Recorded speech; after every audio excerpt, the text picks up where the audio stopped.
Start చేద్దాం. నమస్కారం. యోగమైన వినియోగదారులకు నేను Nandyal Prasad trading company HPC dealer.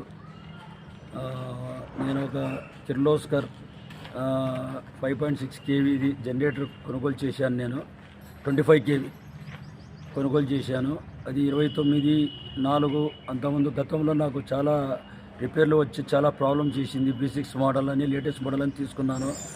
ఆ మోడల్ తీసుకున్న తర్వాత నేను అక్కడ వాళ్ళకు కిర్లోస్కర్ కంపెనీకి ఎన్నిసార్లు కంప్లైంట్ చేసినా కూడా చాలా ఇండెక్లెస్గా సమాధానం చెప్పి ఇండెక్లెస్గా బిహేవ్ చేసి ఎటువంటి బస్సు రిపేర్ చేయకుండా నన్ను చాలా హెరాస్మెంట్ చేశారు.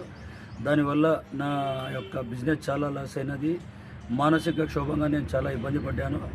మన గౌరవనీయులైన లాయరు అమీర్ బాషా గారు, కర్నూలు లాయరు దౌలత్ సారు వాళ్ళ సమక్షంలో నేను 29/4/25 తేదీన కన్జ్యూమర్పేటలో కిర్లోస్కర్ కంపెనీ మీద కేసు నమోదు చేయడం అయినది. ఈ 8 నెలలకు గాను ఈరోజు అనగా 27/11/25న మాకు కన్జ్యూమర్ కోర్టులో న్యాయం జరిగి ఒక ఆర్డర్ కాపీ ఇచ్చారు.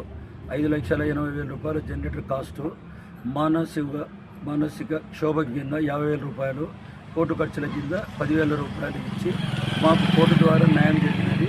కాబట్టి ఎవరైనా వినియోగదారులు ఏ విషయంలో నష్టపోయినా కూడా కన్జ్యూమర్ కోర్టులో కేసు వేస్తే మనకు తప్పకుండా న్యాయం జరుగుతుందని చెప్పి దీన్ని భావించవాలని కోరుతున్నాను. నా పేరు సయ్యద్ అమీర్ బాషా. నేను Nandyal district consumer protection council ప్రెసిడెంట్ను. గత 34 సంవత్సరాల నుంచి కన్జ్యూమర్స్ని అవేర్నెస్ చేస్తున్నాను. దానిలో భాగంగా చాలా కేసులు మనం గెలిచడం జరిగింది. గతంలో 3 కోట్ల రూపాయల విలువైన కేసులను గెలిపించి వినియోగదారునికి అందించడం జరిగింది. దానిలో భాగంగానే మన కూరకుల శ్రీనివాస గారు నంద్యాలలో ఓవర్ బ్రిడ్జ్ అవతల petrol bunk HP petrol bunk వాళ్ళు కిర్లోస్కర్ ఒక జనరేటర్ను కొనుగోలు చేయడం జరిగింది గత 2 years బ్యాక్. అది కొనుక్కున్నప్పటి నుంచి కూడా అతనికి రిపేర్ వస్తుంటే అతను కంప్లైంట్ ఇస్తుంటే కంపెనీ వాళ్ళు ఏదో మాన్యువల్ రిపేర్ చేసే మెకానిక్స్ రావడము వాళ్ళకు రిపేర్ చేయడం పోతున్నది.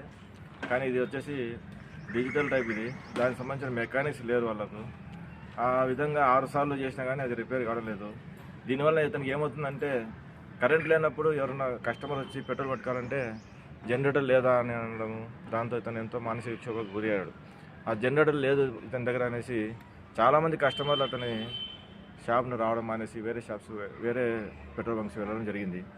దానిలో అప్పుడు మనకు ఇతను కన్సల్ట్ అయ్యి, సార్ ఈ విధంగా నాకు ఉంది ఇట్లా సమస్య అంటే, సరే మీ దగ్గర బిల్లు ఉందా అంటే ఉందన్నారు.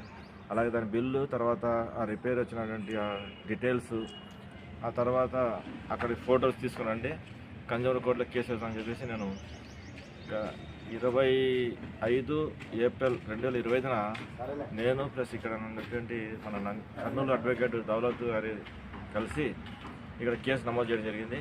ఆ విధంగా కేసు వేసిన తర్వాత 7 నెలలు పైన మేము తిరగడం జరిగింది. ఆ విధంగా మేము ఈరోజు మాకు జడ్జిమెంట్ వచ్చిందంటే ఈ కన్జ్యూమర్ ఎవరైతే ఉన్నారో అతను ఏదైతే కొన్నాడో ఆ జనరేటర్ను కానీ లేదంటే జనరేటర్ విలువైనటువంటి 5,80,000 ఇవ్వడం, అలాగే మానసిక క్షోభ కింద 50,000, కోర్టు ఖర్చుల కింద 10,000 ఈ కన్జ్యూమర్కు చెల్లించవలసిందిగా ఆర్డర్ని ఇవ్వడం జరిగింది.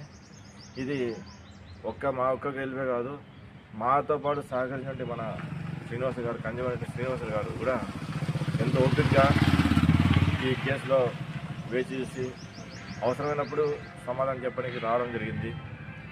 కాబట్టి ఈ కేసు మనం గెలిచడం జరిగింది.